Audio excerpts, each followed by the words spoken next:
Proverbs 16:9. It says, a man's heart divides his ways, but the Lord directs his steps. Come on. I'm going to say it one more time. It says, a man's heart divides his ways, but the Lord directs his steps. Amen. That's the word for today. I want to talk to you. You can be seated. I want to talk to you today from a simple title called The Road to Redemption. Amen. The Road to Redemption. In January of 2005, a popular TV series began to appear on MTV titled My Sweet 16. It's a show that documents the lives of teenagers, generally with wealthy parents, who throw huge coming-of-age parties.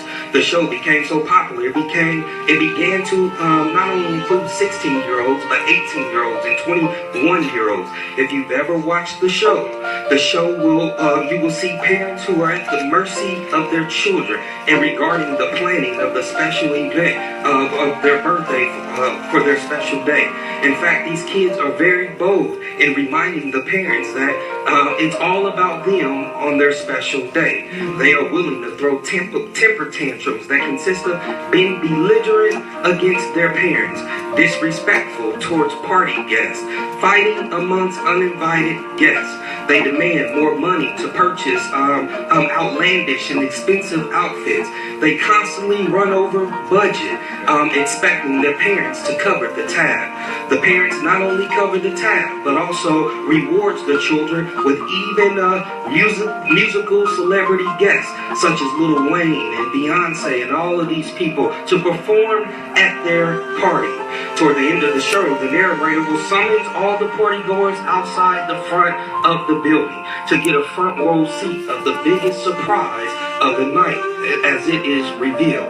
The ultimate gift, despite one's behavior, is a lavish and expensive vehicle such as a BMW, perhaps a Range Rover or a Mercedes-Benz or another foreign vehicle that surely costs tens of thousands of dollars.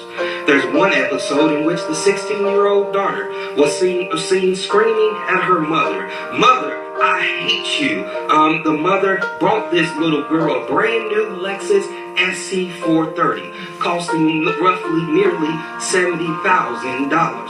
The 16-year-old wanted a newer version Lexus. She felt like $70,000 was not sufficient for her turning 16 years old. Amen. I don't mind parents purchasing vehicles for their children. However, I am a proponent of awarding good behavior, and it seems like these parents reward brash and disrespectful behavior and set these children headed down a road of destruction as they enter into a world with such bad attitudes, expecting that the world owes them something. My problem with these parents is they are willing to watch this hand over the keys to a vehicle without truly preparing them for the conditions of the road.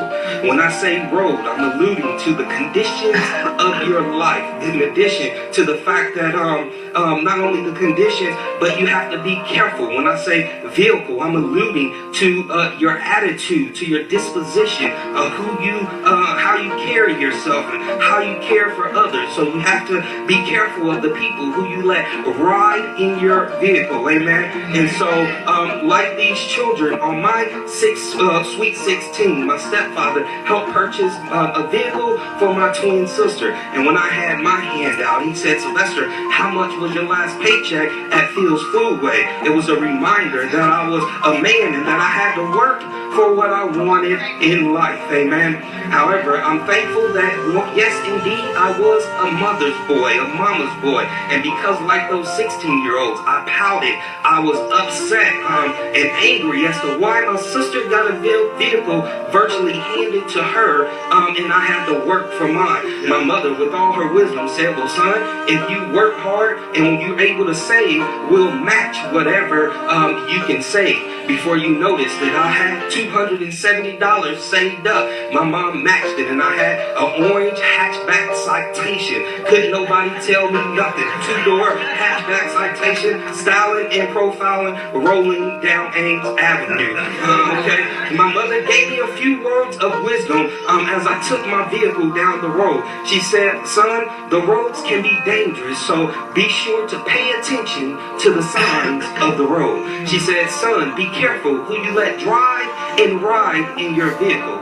And lastly, she advised me, don't be afraid to let go of the wheel. I said, well, Mom, you mean to use my cruise control? She said, no, son. As I watched you mature in life, as I watched you drive, I noticed when you get distracted or when you get under duress, you have a tendency to overcompensate yourself or to overcorrect yourself.